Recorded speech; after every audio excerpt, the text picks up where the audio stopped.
AIB20 का exam जो कि आपका 30 नवंबर को होने वाला है। एडमिट कार्ड आपके इशू हो चुके हैं। देखिए, अगर हम देखें पुराने 2-3 सालों का अगर हम रिकॉर्ड उठाकर देखें तो आपका जो AIB20 है वो लगभग अपने फ़िक्स टाइम पर हो रहा है, वरना किसी न किसी रीज़न से आपका जो एग्ज़ाम है हमेशा एक्सटेंड होता रहा है। तो भई आप लोगों के लिए फ़ायदा, क्योंकि एक्स्ट्रा एग्ज़ाम जब एक्सटेंड होता है तो लगातार हमारी जो एक वेराइड है, चिंता है, वो बढ़ती चली जाती है। भई अब तब होगा एग्ज़ाम, तब अपने फ़िक्स टाइम पर हो जाए तब आपका बेटर रहता है। तो फटाफट आप लोगों का जितना भी समय बचा हुआ है फटाफट रिवीजन करें, जितने से ज़्यादा आप कर सकते हैं बेरेक्ट्स का। तो देखिए भाई, जैसा आप सभी जानते हैं कि 15 नवंबर की शाम 5 बजे के बाद आप लोगों के एग्ज़ाम जो एडमिट कार्ड है वो आ चुके हैं। आज इस वीडियो में हम आप सभी के लिए लेकर आए हैं आखिर जब आप लोग एग्ज़ाम सेंटर पर जाएंगे, क्योंकि आप जानते हैं कि इस बार जो आपका एग्ज़ाम है वो आपका 1 बजे से शुरू होगा, 4 बजे तक रहने वाला है। 11:30 बजे आपका रिपोर्टिंग टाइम है। इस समय आपको जो है सेंटर पर पहुंचना है और 1:50 के बाद कोई एंट्री जो है नहीं होने वाली है। सबके एडमिट कार्ड पर इंस्ट्रक्शंस लिखे हुए हैं, उनको ध्यान से देखिए, पढ़िएगा। और देखिए, ये एक टाइम इसलिए रखा जाता है क्योंकि 1 बजे से आपका एग्ज़ाम है 1 PM से, ठीक है, लेकिन 11 साढ़े 11 बजे AM आपको पहुंचना है एग्ज़ाम सेंटर पर। रिपोर्टिंग टाइम है। क्यों भाई, कभी कभी क्या होता है कि अगर वो इस तरीके का टाइम डिसाइड नहीं करते तो लगभग हो सकता है कि हम लोग जो है लेट पहुँचें, बट फिर भी ऐसी बात नहीं है। आप मतलब जल्दबाजी बिल्कुल हमें इतनी करनी चाहिए कि हमें डिले ना हो, लेकिन फिर भी हाँ, इतना नहीं है कि आप लोग बिल्कुल हौस पहुँच हो जाएँ। एग्ज़ाम की 11:30 बजे ही पहुँचना है आप लोग। समथिंग 12 साढ़े 12 तक भी अगर आप पहुँच जाएंगे तो कोई दिक्कत नहीं है, लेकिन कोशिश करें कि आप 12 तक बिल्कुल पहुँच जाएं, ठीक है, क्योंकि इसीलिए देखिए इन्होंने एग्ज़ाम, वरना 10 बजे से आपका एग्ज़ाम शुरू होता था, इस बार ऐसा वो 1 बजे से इसीलिए रखा क्योंकि बच्चे जो है काफ़ी लेट हो जाते थे, क्योंकि एग्ज़ाम सेंटर काफ़ी दूर होता है तो बच्चे समय से नहीं पहुँच पाते थे, ठीक है।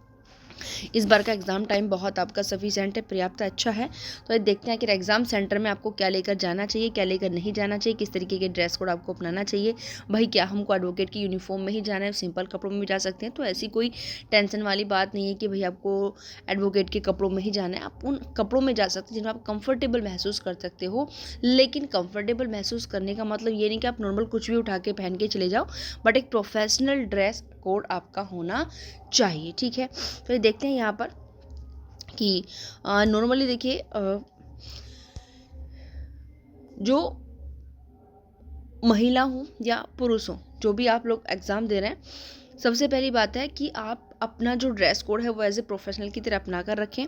ऐसा नहीं कि आप बहुत ज़्यादा हैवी जो है कपड़े पहन कर जा रहे हैं, ठीक है, या फिर ऐसे ड्रेस कोड आप यूज़ करके जाए जिसको एग्ज़ाम देने में आपको समस्या हो, क्योंकि आप लोग जानते हैं भाई 3 घंटे का समय होता है पेपर में, और 3 घंटे का समय के साथ आप लोग जानते हैं कि एग्ज़ाम का जो स्टेटस रहता है काफ़ी लेंदी रहता है, बहुत माइंडसेट वाला रहता है। तो ऐसी स्थिति में आप इस तरीके का ड्रेस कोड यूज़ करें जिसको आप कंफर्टेबल महसूस कर सकें। परीक्षा पेपर करने के दौरान आपको आपके भारी भरकम कपड़ों से या एसेसरीज से आपको कोई समस्या ना हो। दूसरी पल आप लोग जानते हैं कि आपके पास किसी प्रकार का जो स्मार्ट वॉच वगैरह है, स्मार्टफोन है, कुछ भी आपके पास नहीं होना चाहिए, बट जो सिंपल आपकी वॉच होती है वो आप पहन करके जा सकते हैं, ठीक।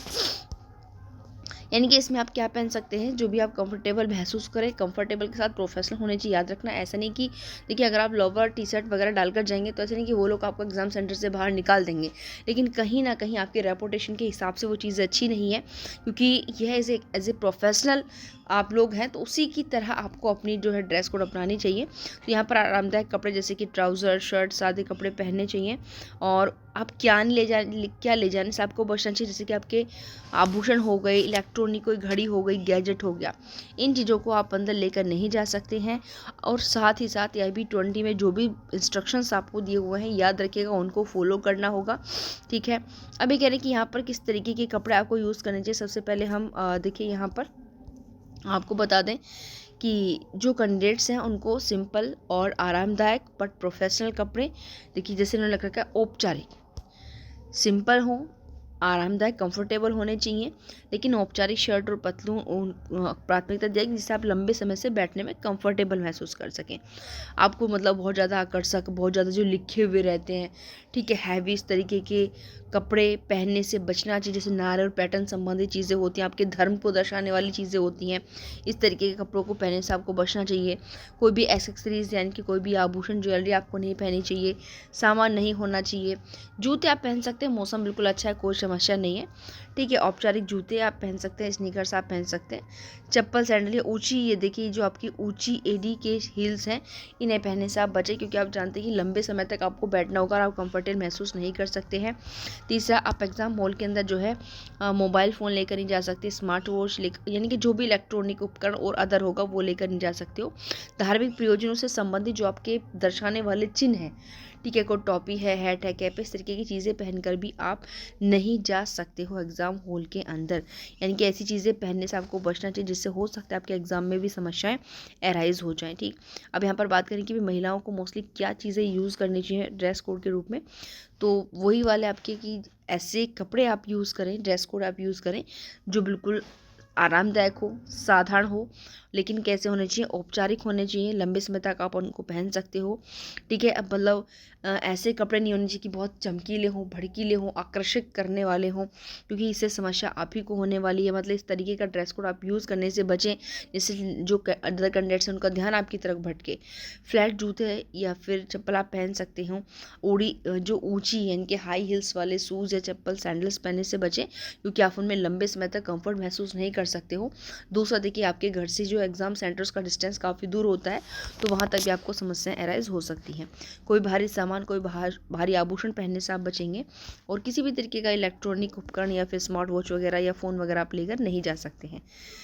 ठीक, और अब बात आती है यहाँ पर पुरुषों की, तो इनके लिए भी देखिए सारी वही चीज़ें हैं कि आप कंफर्टेबल कपड़े पहनेंगे, इस तरीके के कपड़े नहीं पहनेंगे कि दूसरे लोगों के लिए समस्या बने। ठीक है, क्योंकि क्या होता है कि दूसरे लोगों के लिए समस्या वाली क्या बात है, भाई एग्जाम तो आप नहीं दे पाएंगे अगर इस तरीके के कपड़े पहनेंगे, लेकिन दूसरे के लिए क्या है कि जब कभी आप इस तरीके की चीज़ें अगर पहन रहे हैं आप, तो हो सकता है कि मोस्टली वो सामने वाला आप ही को दिखेगा ना, तो उसको भी समस्या होगी, नॉर्मल सी बात है। ठीक है, लेकिन ये आपके लिए नुकसान का विषय हो सकता है कि अगर आप इस तरीके के कपड़े पहनेंगे, क्योंकि आप कंफर्टेबल फील नहीं कर सकते हो। बट मोस्टली देखिए यहाँ पर एक ही बात आप याद रखें ड्रेस कोड के लिए, कि ज़रूरी नहीं कि आप एज एन एडवोकेट की यूनिफॉर्म में जाएं, आप इस तरीके का ड्रेस कोड यूज़ करें जिससे आप लंबे समय तक लगातार 3 घंटे तक का एग्ज़ाम जो है आराम से दे सकते हैं। और साथ ही साथ एग्ज़ाम देने के साथ ही साथ आप क्या करें, बिल्कुल प्रोफेशनल हो, सिंपल हो, साधारण हो। ठीक है, ऐसा भी नहीं कि सिंपल में आप कैसे भी सिंपल पहनकर चले जाओ। हाई हील्स जैसी चीज़ों से आपको बचना चाहिए। और साथ साथ मैं आपको यहाँ पर बता दूँ, आपको अपना एडमिट कार्ड, उसका एक रंगीन आपको फोटोग्राफ यानी कि आपका एडमिट कार्ड साथ लेकर जाना है। और एडमिट कार्ड ये तो सभी जानते हैं भाई, मेन इंस्ट्रक्शन है इसको, किसी भी एग्जाम में जाते हैं तो एडमिट कार्ड तो साथ लेके जाते हैं, ये कौन सी बड़ी बात है। ठीक है, उसके साथ आप उसका एक रंगीन प्रिंट आउट और निकलवा लें अपने एडमिट कार्ड का। और कोई भी आप अपना एक पासपोर्ट साइज़ जो आइडेंटिफाइड आपका जो एक पहचान पत्र है, चाहे आपका आधार कार्ड हो, पैन कार्ड हो, ड्राइविंग लाइसेंस हो, कुछ भी आपको लेकर जाना चाहिए। बट मोस्टली देखिए सबसे ज़्यादा आप सभी से एक मेरी रिक्वेस्ट है कि लेकर जाते हैं नॉर्मल, अलग बात है, लेकिन आपका जो आधार कार्ड है वो आपके साथ ज़रूर होना चाहिए। जी हाँ, आधार कार्ड आप ज़रूर साथ लेकर के जाएं। और दूसरा, मैं आपकी जानकारी के लिए यहाँ पर आपको बता दूं कि आप अपना पासपोर्ट साइज फ़ोटो भी जो रिसेंटली आपका अभी लगा हुआ उसमें, वो भी आप साथ लेकर जो है जाएं। तो भाई ज़्यादा समय बिल्कुल नहीं है, बेस्ट ऑफ लक, अपनी तैयारी में बेहतरीन तरीके से लग जाए, ताकि इस बार का AIB चाहे आप पहली बार दे रहे हैं, दूसरी बार दे रहे हैं, बहुत से बच्चे तीसरी बार भी दे रहे होंगे, ताकि इस बार आपको फिर आगे AIB देना ना पड़े, इस बार में आप सफल हो जाए। इस तरीके की अपनी प्रिपरेशन करें। Thank you, best of luck.